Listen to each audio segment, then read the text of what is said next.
तो दोस्तों finally guys हमें भी कैनरा बैंक का सीएसपी मिल चुका है और इसको लेने में अप्रोक्स 2 मंथ लग गया। ठीक है, 2 महीना लगा इसको मिलने में। और मैंने इस टैब को पहले ख़रीद रखा था क्योंकि उन लोगों ने बताया था, जो एरिया कोऑर्डिनेटर होते हैं उन्होंने बताया था कि अपना एक टैब ख़रीदना पड़ेगा। अभी ये लैपटॉप पे रन नहीं करता है, एक टैब लेना पड़ेगा। तो मैंने टैब लिया और टैब लेने के बाद जब सीएसपी मिला, सीएसपी कोड वगैरह इसमें डाला, तो उसके बाद स्विच होकर के इस तरह से हो गया। अब इसमें हम कुछ भी नहीं कर सकते हैं, जो उसमें दिया है वही कर सकते हैं, डेट्स इट, और कुछ नहीं। क्योंकि जो यहाँ पे यूट्यूब का ऑप्शन है, अगर इसको भी ओपन करते हैं तो यूट्यूब इज़ ब्लॉकेड। मतलब कुछ भी सर्च करेंगे, जैसे गूगल ही अगर सर्च करते हैं तो गूगल भी सर्च करेंगे, कुछ भी ओपन वाला नहीं है। ठीक है, यानी कि कुछ भी हम चला नहीं सकते अपने हिसाब से। यानी जो बैंकिंग सेवा है सिर्फ वही यूज़ कर सकते हैं जो कि कैनरा बैंक से दिया हुआ है। ऑलरेडी इसमें इंस्टॉल हो गया है ऐप ऑटोमेटिक, जो कि इसमें सब सेटअप किया गया है। तो ठीक है, अगर सेटअप वाली वीडियो चाहिए तो वो भी डाल दूंगा, लेकिन फिलहाल आप देख सकते हैं। अगर प्ले स्टोर से भी अगर कुछ भी डाउनलोड करना चाहें, जैसे व्हाट्सअप ही सर्च करते हैं तो व्हाट्सअप भी नहीं दिखेगा आपको। ओके, यहाँ पे व्हाट्सअप भी नहीं दिखने वाला है क्योंकि यहाँ पे पूरा कस्टमाइज़ हो जाता है। ठीक है, यहाँ पे कुछ भी ऐड अपने हिसाब से नहीं कर सकते। वहाँ पे ईमेल आईडी भी वर्क वाला है, ऑटोमेटिक वहाँ पे सब सेटअप हो गया है। तो इसमें फाइनली हम दिखा देते हैं कि इसका कैसा है लुक्स। जैसे कि यहाँ पे इस तरह से देता है ये इनरोलमेंट, जैसे कि सेशन एक्सपायर्ड हो, सबसे पहले हमको लॉगिन करना पड़ेगा। ठीक है, तो लॉगिन करने के लिए लोकेशन ऑन होना चाहिए। ओके, यहाँ पे फील्ड लिखा है, जब यहाँ लिखेगा लोकेशन अपडेटेड, उसके बाद देखिए लोकेशन अपडेटेड लिख दिया है। इसके बाद यहाँ पे लॉगिन पे क्लिक करके लॉगिन कर सकते हैं। अब यहाँ पे मेरा आईडी वगैरह नज़र आएगा।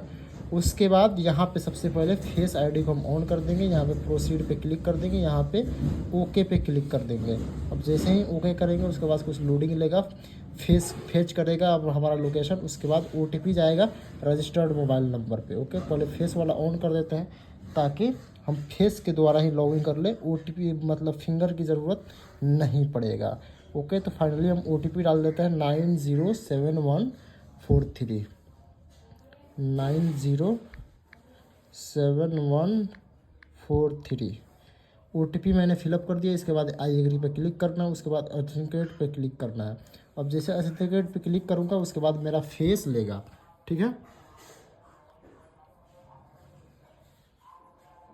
वो फेल हो गया क्योंकि मेरा बढ़िया से लाइटिंग सेटअप नहीं था इसलिए। ओके, तो फिर से हम यहाँ पे ओटीपी डालेंगे 907143।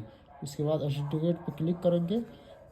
अब लॉगिन करने के बाद यहाँ पे कौन कौन से ऑप्शंस आपको देखने को मिलेंगे ये फ़िलहाल हम आपको दिखा देते हैं। ठीक है, तो यहाँ पे एपीएस बोले तो एपीएस में आप सब कुछ कर सकते हैं, जैसे कि कैश डिपॉजिट, किसी अकाउंट में कैश डिपॉजिट करना है वो भी कर सकते हैं, कैश विड्रॉल भी कर सकते हैं। यहाँ पे खास बात ये है, कोई भी बैंक हो आप फेस के थ्रू भी कैश विड्रॉल कर सकते हैं। ठीक है, कोई भी बैंक हो, बैंक चूज़ कीजिए, आधार नंबर डालिए, अमाउंट कितना डालना है वो डालिए और प्रोसीड पे क्लिक कीजिए। बस यहाँ पे फेस ऑन रहेगा तो आराम से कैश विड्रॉल हो जाएगा फेस के थ्रू, फिंगर की कोई ज़रूरत नहीं पड़ेगा। ठीक है, और यहाँ पे बैलेंस इंक्वायरी हो जाएगा।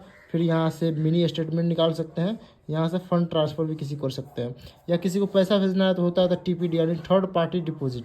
यहाँ पे क्लिक करके आप थर्ड पार्टी डिपॉजिट कर सकते हैं।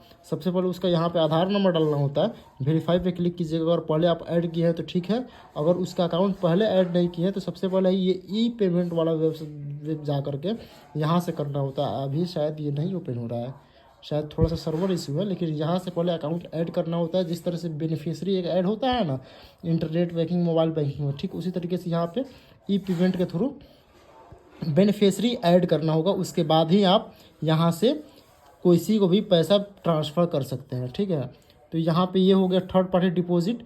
और इसके बाद दिखा देते हैं आपको यहाँ पे इनरोलमेंट, यानी कि किसी भी कस्टमर का अगर आप अकाउंट ओपन करना चाहते हैं तो यहाँ पे न्यू इनरोलमेंट पे क्लिक करके यहाँ से अकाउंट ओपन करना होता है। ठीक है, तो यहाँ पे आप फिंगर के थ्रू करना चाहते हैं या फेस के थ्रू, अगर इस पर टिक लगा देंगे तो फेस के थ्रू भी आप अकाउंट ओपन कर सकते हैं। यहाँ पे कस्टमर का आधार नंबर डालिएगा, यहाँ पे लैंग्वेज सेलेक्ट कीजिएगा, कौन सा लैंग्वेज में आप इसका टर्म एंड कंडीशन पढ़ना चाहते हैं। तो यहाँ पे आपको पूरा टर्म एंड कंडीशन रीड कर लेना है। उसके बाद यहाँ पर टिक लगाएगा डू केवाईसी पे क्लिक करके। उसके बाद OBD details, personal details, documents details यानी डॉक्यूमेंट वगैरह अपलोड करना। उसके बाद नॉमिनी डिटेल्स करके सबमिट कर देना होता है। यहाँ के थ्रू अकाउंट ओपनिंग होता है। ओके, इसको करते हैं एग्जिट। तो उसके बाद सर्विसेज इसमें आपको क्या क्या मिलती है, अभी फ़िलहाल मुझे जो जो मिला वो मैं आपको दिखा देता हूँ।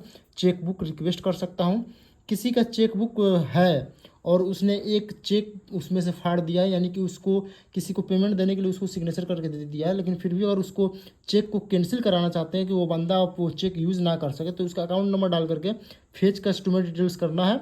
और कस्टमर डिटेल्स फेच हो जाने के बाद आपको आराम से वो चेक नंबर डाल करके आराम से उस चेक को स्टॉप कर सकते हैं कि उस चेक से पेमेंट ना जाए। ठीक है, उसके बाद चेक स्टेटस इंक्वायरी कर सकते हैं, यानी कि चेक बुक आपका कहाँ तक पहुँचा उसका स्टेटस चेक कर सकते हैं। यहाँ पे प्रिंट पासबुक, यानी कि कस्टमर का डिटेल्स फेच करके यहाँ से कस्टमर का आप आराम से पासबुक भी प्रिंट करके दे सकते हैं। ठीक है, उसके बाद से जो मेन है मैं वो दिखा देता हूँ। ठीक है, यहाँ पे लोन रिमेटेंस मतलब लोन के लिए भी रिक्वेस्ट डाल सकते हैं। ठीक है, उसके बाद यहाँ पे देता है इनहेंस्ड लीड जनरेशन, जो कि अभी हमें इसके बारे में जानकारी नहीं है। हॉट लिस्टिंग डेबिट कार्ड, यानी कि किसी का डेबिट कार्ड है उसको ब्लॉक करना है, तो यहाँ से ब्लॉक कर सकते हैं अकाउंट डिटेल्स यहाँ पे डाल करके। ओके, यहाँ पे ये हो गया।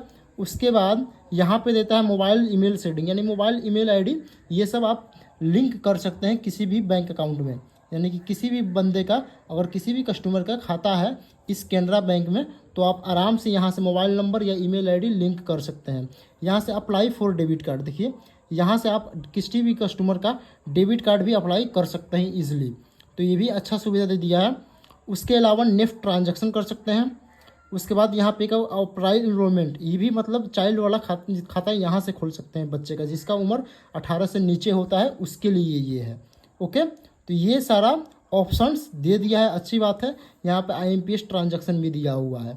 ठीक है, उसके बाद और यहाँ पे जाएँ तो ये आपको मतलब उतना ये काम वाला चीज़ नहीं, रिक्वेस्ट कंप्लेंट कर सकते हैं, यानी कि कोई भी अगर आपको इश्यू दिखने को मिल रहा है या कोई ट्रांजैक्शन वगैरह फंस जाता है, हालांकि ट्रांजैक्शन तो उतना नहीं फंसता है, लेकिन फिर भी अगर आपका कोई ट्रांजैक्शन फंसता है तो उसके लिए कंप्लेंट डाल सकते हैं। यहाँ पे कोई भी ट्रांजैक्शन का स्टेटस देखना है तो यहाँ पे करके उसका RRA नंबर डाल करके आराम से उसका ट्रांजैक्शन स्टेटस चेक कर सकते हैं। मोर पे क्लिक कीजिएगा तो क्या मिलेगा आपको, पैन कॉन्सेंट विड्रॉल, जो कि ये भी मैं यूज़ अभी नहीं किया हूँ। ठीक है, यहाँ पे भी आप आराम से किसी का भी आधार लिंक कर सकते हैं। यहाँ पे आधार नंबर डाल करके कौन सा थंब उसका लगाना है, उसके बाद प्रोसीड कीजिएगा, यहाँ के थ्रू आधार लिंक होता है। ओके, तो इतना था फाइनली दोस्तों। अगर किसी को भी BC वगैरह लेना हो, यानी किसी भी बैंक का अगर आपको BC लेना चाहते हैं, तो अपना लोकेशन कमेंट में ज़रूर कीजिएगा कि किस डिस्ट्रिक्ट से और किस शहर से बिलोंग करते हैं, आपका नियरेस्ट ब्रांच कहाँ पे है।